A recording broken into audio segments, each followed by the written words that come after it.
Good evening. आज हम लोग देखेंगे पीसीएस का मॉक टेस्ट नंबर 2। तो चलिए स्टार्ट करते हैं आज का सेकेंड मॉक। जैसे कि पहला क्वेश्चन है कथन और कारण का। तो जैसे कि पहले क्वेश्चन में दिया हुआ है कि कथन कह रहा है कि संविधान में मौलिक अधिकार नागरिकों को सरकार के विरुद्ध सुरक्षा प्रदान करते हैं। तो ये बात बिल्कुल सही है। चलिए रीजन देखते हैं कि नागरिक जो होता है सरकार से कुछ अधिकारों की मांग कर सकते हैं। ये भी बात बिल्कुल सही है और सही व्याख्या भी कर रहे हैं। तो इसका जो राइट ऑप्शंस दिए हुए हैं, तो जिसका राइट आंसर होना चाहिए वो होगा ए, यानी कि ए और आर दोनों सही है और सही व्याख्या भी कर रहे हैं, क्योंकि संविधान में मौलिक अधिकार नागरिकों को सरकार के विरुद्ध सुरक्षा प्रदान करते हैं और नागरिक जो होते हैं सरकार से कुछ अधिकारों की मांग भी कर सकते हैं। तो ये यार दोनों सही है और सही व्याख्या कर रहे हैं। आइए एक्सप्लेनेशन देखते हैं। तो मौलिक अधिकार नागरिकों को सरकार के अनुचित हस्तक्षेप से बचाते हैं और संविधान के आर्टिकल 32 के तहत इनका उल्लंघन होने पर न्यायालय में अपील की जा सकती, यानी कि ये वाद योग्य है। चलिए नेक्स्ट क्वेश्चन देखते हैं। जैसे कि यहाँ पे दूसरा क्वेश्चन है कि लाल मिट्टी में जल धारण क्षमता कम होती है। तो बिल्कुल सही है, लाल मिट्टी में जो जल धारण करने की क्षमता होती है वो कम होती है अपेक्षाकृत काली मिट्टी से। काली मिट्टी में सर्वाधिक होती है, ठीक है। और रीजन है कि लाल मिट्टी में कार्बनिक पदार्थ की मात्रा कम होती है। तो ये भी बात बिल्कुल सही है, यानी कि दोनों सही है और व्याख्या भी कर रहे हैं। तो लाल मिट्टी में जो ह्यूमस होता है वह कम होता है, जिससे कि इसकी जल धारण क्षमता भी घट जाती है। इस कारण यह खेती के लिए कम उपयुक्त होती है जब तक कि इसमें सुधार ना किया जाए। अगला क्वेश्चन देखते हैं। ये भी कथन कारण से रिलेटेड है। तो संसद को संविधान संशोधित करने की शक्ति प्राप्त है। बिल्कुल संसद को ही प्राप्त है संविधान में संशोधन करने की शक्ति। और यह शक्ति किस संविधान के किस आर्टिकल द्वारा दी जाती है? तो आर्टिकल 368 किससे संबंधित है?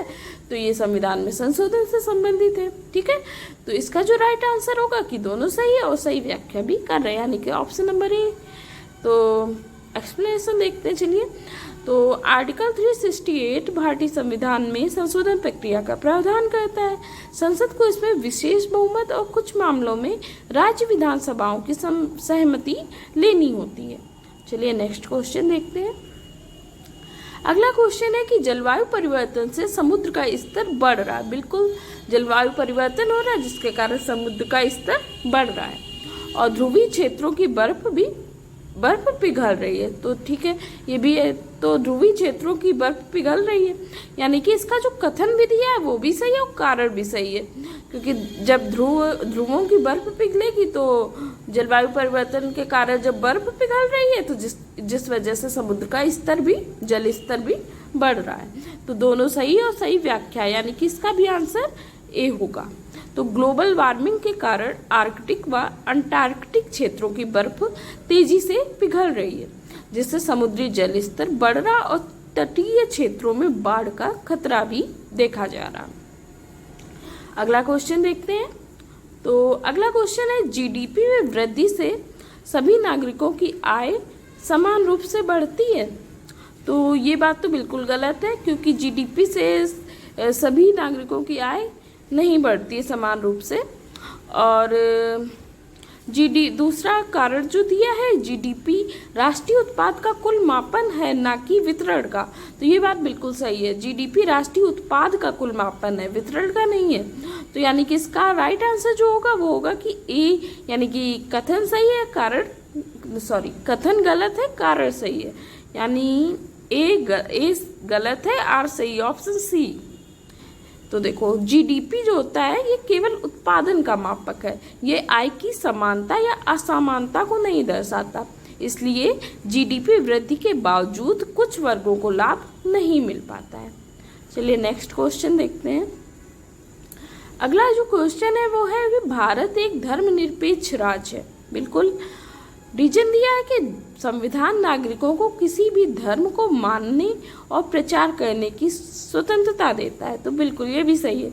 इसका जो राइट आंसर होगा वो होगा दोनों सही है और सही व्याख्या भी है। एक्सप्लेनेशन दिया है कि भारतीय संविधान का जो आर्टिकल नंबर है 25 to 28, ये धार्मिक स्वतंत्रता को सुनिश्चित करता है, जिससे कि भारत धर्मनिरपेक्ष राज्य कहलाता है। अगला क्वेश्चन देखते हैं। तो 1857 की क्रांति को भारत का पहला स्वतंत्रता संग्राम माना जाता है। बिल्कुल 1857 को क्रांति जो हुई थी वो भारत का पहला स्वतंत्रता संग्राम मानी जाती है, और इसमें सभी वर्गों ने भाग लिया था। तो ये बात बिल्कुल गलत है, क्योंकि इसमें कुछ बुद्धिजीवी वर्गों ने भाग नहीं लिया था। तो इसका जो राइट आंसर होगा वो ए सही है, किंतु आर गलत है, यानी कि ऑप्शन नंबर सी। क्रांति को, ये जो 1857 की क्रांति थी, इसको स्वतंत्रता संग्राम माना जाता है, लेकिन सभी वर्ग इसमें शामिल नहीं हुए थे, कुछ वर्ग इसमें निष्क्रिय रहे थे। चलिए अगला क्वेश्चन देखते हैं। अगला क्वेश्चन है कि संसद में राष्ट्रपति, लोकसभा और राज्यसभा शामिल होते हैं। तो बिल्कुल संसद में 3 अंग कौन कौन से हैं? तो राष्ट्रपति, लोकसभा एंड राज्यसभा।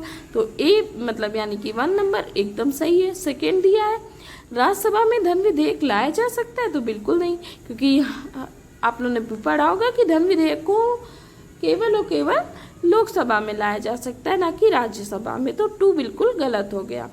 अगला है कि संसद के दोनों सदनों की जो संयुक्त बैठक की अध्यक्षता राष्ट्रपति करते हैं। तो नहीं, ये भी बात बिल्कुल गलत है, क्योंकि संसद का जो जॉइंट सेशन होता है, दोनों सदनों की जो संयुक्त बैठक होती है, उसकी अध्यक्षता जो करते हैं वो लोकसभा स्पीकर करता है। यानी कि यहाँ पे 2 और 3 दोनों गलत है। इसका राइट आंसर होगा 1, केवल और केवल 1। तो ऑप्शन नंबर डी यानी कि केवल 1 सही है।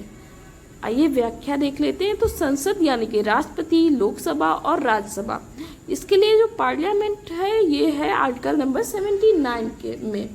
तो आर्टिकल 79 में संसद के बारे में बताया गया है। धन विधेयक केवल जो होता है लोकसभा में ही प्रस्तुत किया जा सकता है, राज्यसभा में नहीं। संयुक्त बैठक की अध्यक्षता लोकसभा अध्यक्ष करते हैं, ना कि राष्ट्रपति। चलिए अगला क्वेश्चन देखते हैं। तो भूगोल में मानसून के बारे में निम्नलिखित पर विचार करना है। और नंबरिंग थोड़ा गलत पड़ी है, नंबरिंग पे ध्यान ना देना। यहाँ पे ये आई थिंक क्वेश्चन, चलिए देखते हैं। भूगोल में मानसून के बारे में निम्नलिखित पर विचार करना। तो दक्षिण पश्चिम मानसून भारत में जून से सितंबर तक सक्रिय रहता है। तो ये बात बिल्कुल सही है। जो दक्षिण पश्चिम मानसून आता है ये जून से सितंबर तक सक्रिय रहता है। मानसून जो होता है अरब सागर और बंगाल की खाड़ी दोनों से आता है। तो मानसून जो होता है ये अरब सागर और बंगाल खाड़ी जो होता है ये दोनों तरफ से आता है। थर्ड है, मानसून एक समान वर्षा पूरे देश में करता है। तो एक समान वर्षा नहीं होती है इससे, और अलग अलग जगह पर यह अलग अलग, मतलब पूरे देश में एक समान वर्षा नहीं होती है, अलग अलग होती है। ठीक है, तो इसका जो राइट आंसर रहेगा वो रहेगा 1 और 2। मानसून जो होता है जून से सितंबर तक रहता है, इसे खरीफ मौसम भी कहते हैं।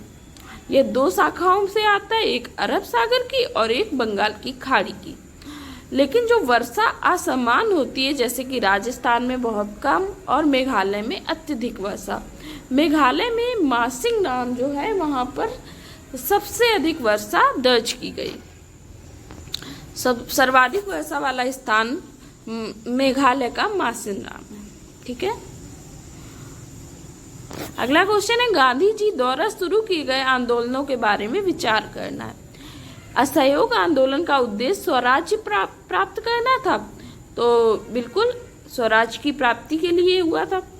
सेकेंड है कि सविनय अवज्ञा आंदोलन में नमक कानून का उल्लंघन एक मुख्य कड़ी थी। बिल्कुल ये भी बात सही है। तो भारत छोड़ो आंदोलन पूर्ण स्वतंत्रता की मांग को लेकर आया था। बिल्कुल, तो इसके जो तीनों पॉइंट्स एकदम राइट है। तो इसका जो राइट आंसर होगा वो होगा ऑप्शन नंबर डी कि सभी सही है। आइए एक्सप्लेनेशन देखते हैं। असहयोग आंदोलन 1920 का है।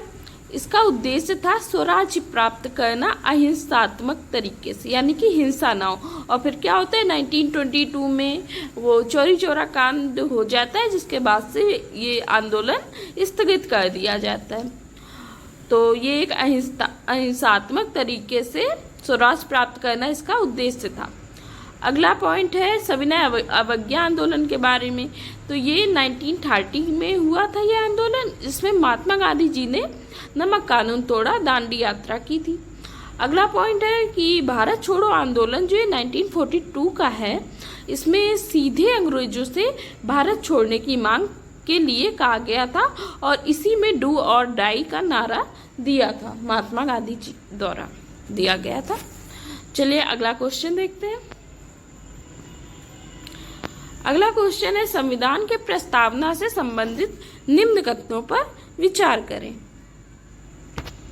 जैसे कि ये समाजवादी और धर्मनिरपेक्ष शब्द भारतीय संविधान में 1976 में जोड़े गए थे।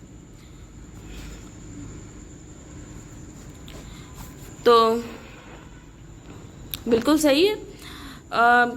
42वां कॉन्स्टिट्यूशन में अमेंडमेंट किया जाता है 1976 के तहत, जिसके बाद से 3 शब्द जोड़े जाते हैं। ठीक है, एक सेकेंड। अगला पॉइंट है संविधान को संविधान का भाग माना जाता है। तो बिल्कुल प्रस्तावना को संविधान का भाग माना जाता है, तो बिल्कुल ये भी बात बिल्कुल सही है। और थर्ड है इसे न्यायालय में लागू करने योग्य नहीं माना जाता है। बिल्कुल प्रस्तावना को संविधान का भाग माना जाता है और इसे न्यायालय में लागू नहीं किया जा सकता है।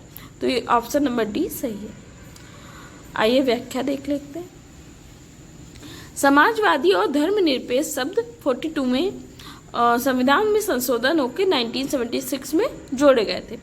केशवानंद भारती केस जो कि 1973 में हुआ था, सुप्रीम कोर्ट ने कहा था कि प्रस्तावना संविधान का हिस्सा है और हालांकि ये न्यायालय में लागू करने योग्य नहीं है, पर यह संविधान की आत्मा को दर्शाती है। ठीक है, चलिए नेक्स्ट क्वेश्चन देखते हैं। अगला क्वेश्चन है कि निम्नलिखित पर विचार करें। योजना आयोग की स्थापना 1950 में हुई थी, तो ये बात तो बिल्कुल सही है। और नीति आयोग एक संवैधानिक संस्था है, तो नहीं, नीति आयोग संवैधानिक संस्था नहीं है। तो इसका जो राइट आंसर होगा केवल 1 सही है। योजना आयोग की स्थापना 15 मार्च 1950 को की गई थी। नीति आयोग की स्थापना 2015 में बना और यह कोई संवैधानिक नहीं संस्था नहीं है और ना ही वैधानिक है। यह है कार्यकारी निकाय, एग्जीक्यूटिव बॉडी, और सरकार की नीतियों में सुझाव देती है। चलिए अगला क्वेश्चन देखते हैं। अहमदनगर किला से संबंधित कथनों पर विचार करें। झांसी की रानी लक्ष्मीबाई को यहीं कैद किया गया था, तो ये गलत है, यहाँ पे नहीं कैद किया गया था।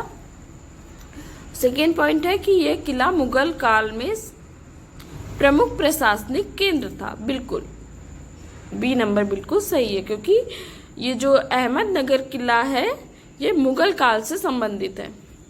यहाँ पे मुगल काल में प्रशासनिक केंद्र था, केवल 2 सही है। अहमदनगर किला महाराष्ट्र में और ये मुगल काल में प्रशासनिक दृष्टि से महत्वपूर्ण रहा।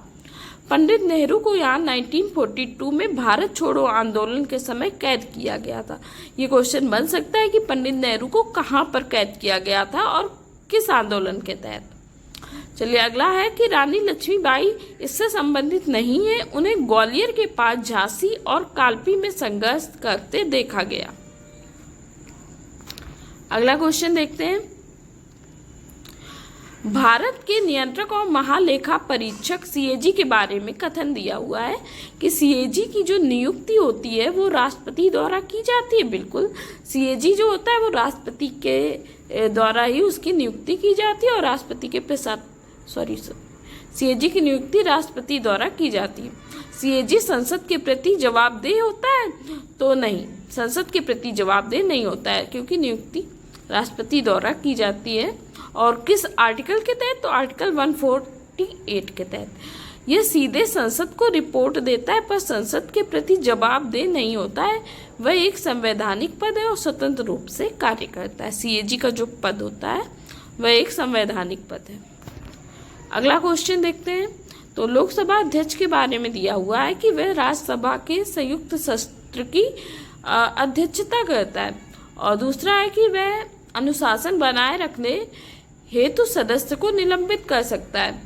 तो संयुक्त सत्र की, राज्यसभा के संयुक्त सत्र की अध्यक्षता